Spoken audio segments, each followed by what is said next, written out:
بسم الله الرحمن الرحيم السلام عليكم ورحمة الله وبركاته كل وناكسن داوديال كسو دوادا مركلة يا برنامج كيني دبك هذا البرنامج كدبك هذا القيبتي سن وحنا دير ربي قدرو كجا هذا دونا شركة جيبوتي كدعي ودنك جيبوتي وندحيي صومالية صومالي لان دوان هالكاس كقب صومي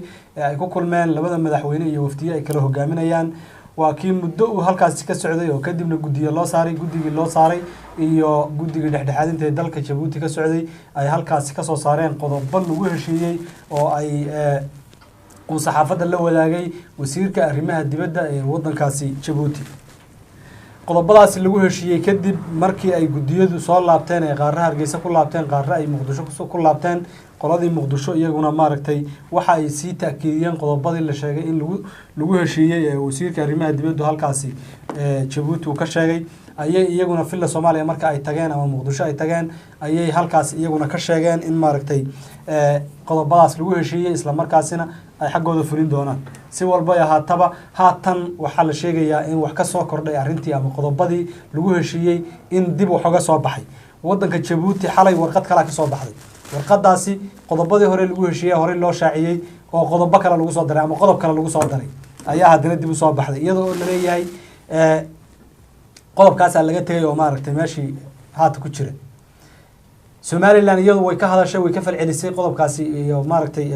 warqadaas cali Djibouti ka soo baxday si kala ayay laakiin iyadana uga hadashay oo sida ay Djibouti uga hadashay ama filla Soomaaliya uga hadashay si ka duwan si walba ay ahaataba wariye jaamac galad ayaa bal isha ku hayay eraygaasi lagu soo daray ama qodobkaasi lagu soo daray warmurtiyeedkii iyo waliba sidoo kale qaabka ay Somaliland uga hadashay ee ay u dhigtay xaaladaasi soo dhawow jaamac nuura wad mahadsantahay horta waa runta oo shirkii Djibouti qodob baa laga soo daba tuuray warmurtiyeedkii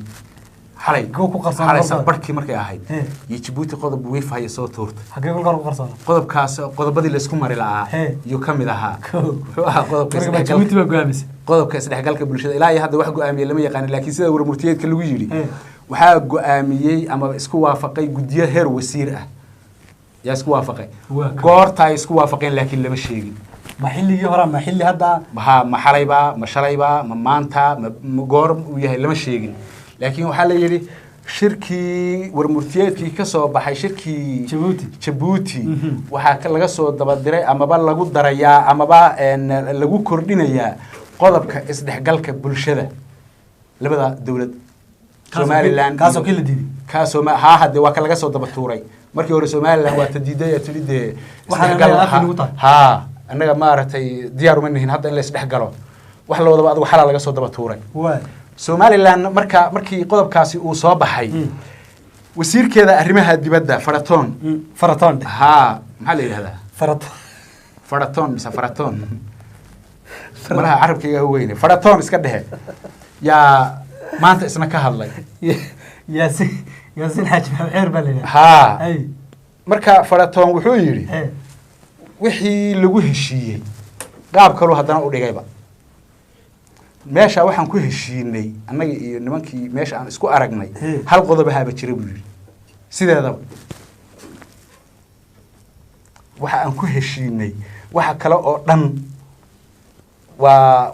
meel kale loo raayaa buu laakiin waxaan ku heshiinay buu yiri in la abuuro jawi suurtagal ka dhigi kara in la wada hadlo inta baan ku heshiinay in la fuliyo wixii hore waxa kale aan ku heshiinay ma aha heshiis hadda ah heshiisyada shirarkii hore ee shirkii Ankara ee maamulka hawada maxaan ku idhaahdaa qaybsiga deeqaha caalamiga iyo gargaaraadka iyo maartay maalgashiga iyo waxyaalaha maartay imaanaya Soomaaliya soo gaaraya sidii shirkii Ankara ee aan hadda ka hor yeelanay in suu ahaa loo fuliyo oo haddaba see ahaa kaasi su'aashu waa taas halkaas maxaa laga heshiiyay kaasi wuxuu dhigayay sida uu ku doodayay wasiir Faraton in hawada marka ay timaado ka horta hawada maamulkeeda in si isla eg loo maamulo oo laba gudi oo labada dawladood ay soo kala magacaabeen ama gudiyo farsamo oo loo saaray ay soo magacaabeen oo isla eg inay hawada wada maamulaan soo garan waa shirkii xaggaas ahaa ee Ankara waa saas in airbase kale la geeyo hargeysa ها لكن هذا عربك كموسى أتكلم لكن وحولي إن لبدا دولدود جدي وحبنو أي صوم مجعودين أي سيسمن أي هو ذا معمولان هو ذا وح الله لا يوحي كسب خرج أما دقالة أنا la qaybsado برتن كله بفتو وشركة أنكرة ما هكي جبوتي كو ويتاسو طلبات deeqaha caalamiga ah iyo dhaqaalaha ama maaragtay miisaaniyadda lagu kabo dawladda Soomaaliya ama dalkii hore Soomaaliya loo dhigi jiray sidoo isagu adeegsaday wax kaste oo ka yimaado dibadda oo deeq caalami ah ama maalgashi ah ama maxaan ku idhaahdaa to gargaar ah in bartanka lagu dhufto iyadana oo si siman loo qaybinayo iyana heshiiskii aan kare ka ahayd buu yiri qayb meesha maxaa kaaga soo baxaya marka in wixii hore la fulay ma inaan Djibouti waxba lagu heshiininba oo hatta wuxuu wasiirku sheegayo aysan waxba ka jirin marka wixii Djibouti ka dhacay shimray waa sanba ha hal qodob baa muhiim ka ah in la abuuro jawi ay ku wada hadli karaan labada dhinac oo siyaasadda la dejiyo ha xaaladda la dejiyo la habeeyo qoladan xamar waxay aaminsan yihiin in wixii hore aysan waxba ka jirin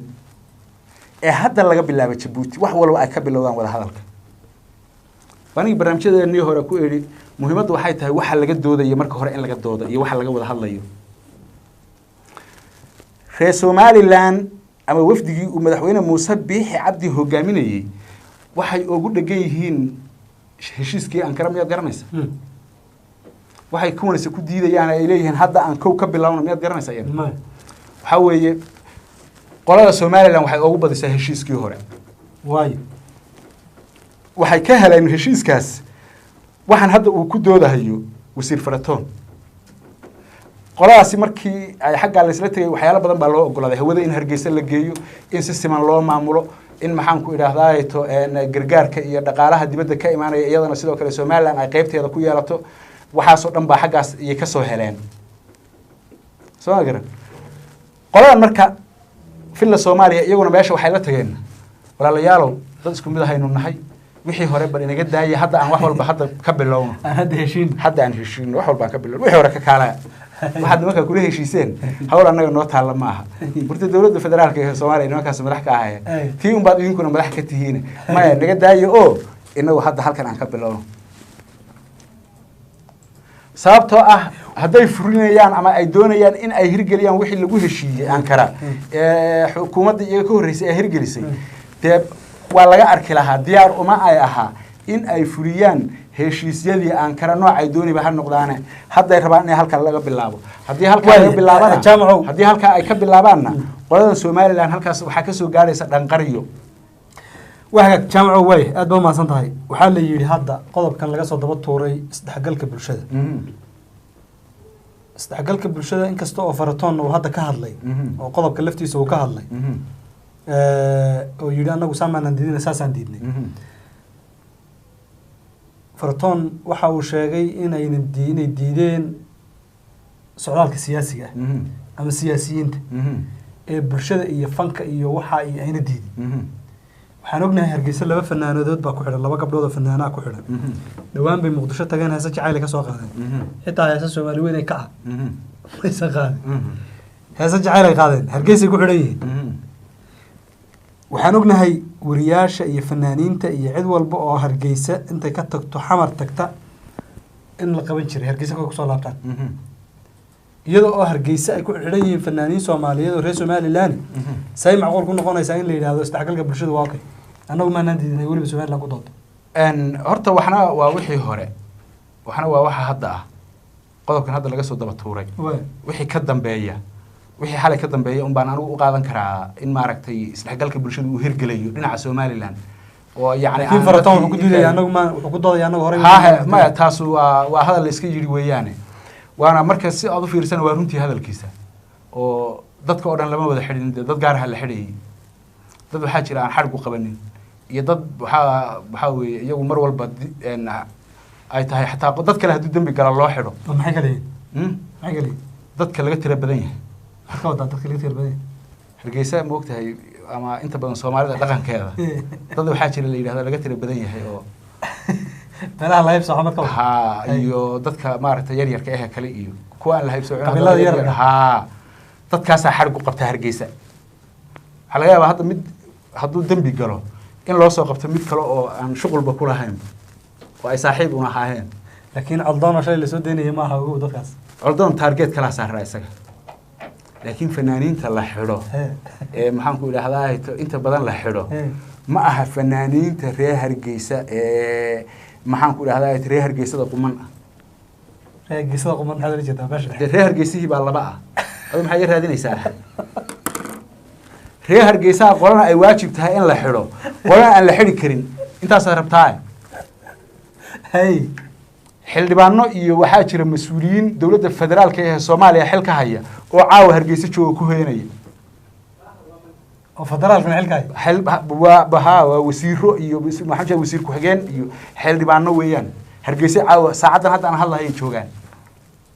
hotel Mansour bay degan yihiin dowladuna way ogtahay way xildhibaanadu way tagaan laakiin qaar aan tagi karin baa jira qaar aan tagi karin yaa jira marka ma siyaasad baa taas yaa ma siyaasad baa ha nin waa laga cabsanayaa dee ninna waxaa weeye waa xaab ma saara waa laga adagaya ha ma xaab ma saara xadhigiisa guddoomiyaha maxkamadda sare ee Somaliland walaalkii waa xildhibaan federaalka ha dowladda federaalka ee Soomaaliya home cable TV milkiilaha saddex nin oo walaalo ah weeye milkiilaha home cable TV farxaan ninka kan kale oo aan jeclahay in la yiraahdo maxamuud iyo maxaan ku leeyahay guddoomiyaha maxkamadda sare saddex habeen hargeysa kama dhaxo hal habeen hargeysa kama kan xildhibaankii ha way kaligiina ma aha kuwa kale oo yaa jooga laakiin waxaa ka reeban inay shir jira aad ku qabtaan iyo afka Soomaaliya baadlay ha marka qodobkan isdhexgalka aan u soo noqono qodobkan isdhexgalka waxa weeyaan bulshadu awal hore way isku dhex jirtay ee bulshada kooran oo ayna suuragal ahayn intay meesha ka soo heesaan haddana hargeysa inay ka heesaan baan jirin iyo kuwa loo ogol yahay Soomaaliya garan marka kuwii noocaas ahaa hadda aad sheegtay inay qaarkood xidhan yihiin yaa haatan wixii ka dambeeya fursad heli kara Soomaaliya garan wariyaasha qaarkood ayaa heli kara fursad oo kuwii awal hore loo diidayay yaa heli kara dhalinyaro waxaa jirta yar yarahoo iska ama youtuberreya ama iska riwaayadaha iyo waxaasan sameeya oo reer Somaliland oo laga yaabo inay xamar tageen xamar markay tageenna Soomaaliya ay toos oo ay qaadeen oo maaragtay calankii Soomaaliya buluuga wadeen oo kliibo Soomaali weyn ay duubeen kuwa iyaga xalkooda muxuu noqon ma siyaasad baa aadaya haddii la rabo in laga dhigo waa la siyaasadayni haddayna dadka maaragtay xadhigu uusan qabanin aysan ahayn sharciga maaragtay sharciga Somaliland dadka ma wada qabto qayb buu qabtaa bulshada qayb buu qabtaa qaybna ma qabto qaybta bulshada ah ee uu qabanayo hadday ka mid ahaayeen waxa weeye hadda fursad bay helayaan isdhexgalkan ay ka faa'iideysanayaan teeda kale dadka oo dhan hargeysa jooga noocay dooniba ha noqdaan ee dhalinyarada ah caqabad weyn baa ka haysatay isdhexgalka ma aha dadka xamar intay guuraan inay hargeysa tagayaan laakiin hargeysa intay soo guurto xamar imaanaysa sabab dadku meesha way ku caddeeyeen ha hargeysa nabadoow xamar kala rabaan xamar waxaa yaala dhaqaalihii adduunka oo dhan beesha caalamka joogta aqoon-yahanadan hargeysa iska jooga ee bilaa camalka marka ay yimaadaan shaqay helayaan dhalinyaradu soo garan wasaaradihii dawladda ay u shaqeynayaan fiisooyin dibadaha ku aadan wasaaradihii dawladda ay u shaqeynayaan soo garan waxa gaabay wasaaradda u shaqeeyaan wasaaradahaas lacag ma haystaan mushaar ku filan iyo lacag ku filan midna ma haystaan tan kuwana haysta ha way dhaamaan xoogaa sababtoo ah dee inta badan UNDP baa ka bixisa kuwan soo maaha kuwan dawladda federaalka xoogaa UNDP dhaqaale badan bay helaan oo Somaliland ayna helin soo garan fursado badan shaqo abuur badan ay ka helayaan xamar laakiin shaqo abuur iyo fursado inaad heshay inaad amnigaaga u noolaato midafaa wallahi horta nafta wax ka fiican male laakiin hadii naf baahano amni waxba uma sheegahayo yar bay gali ha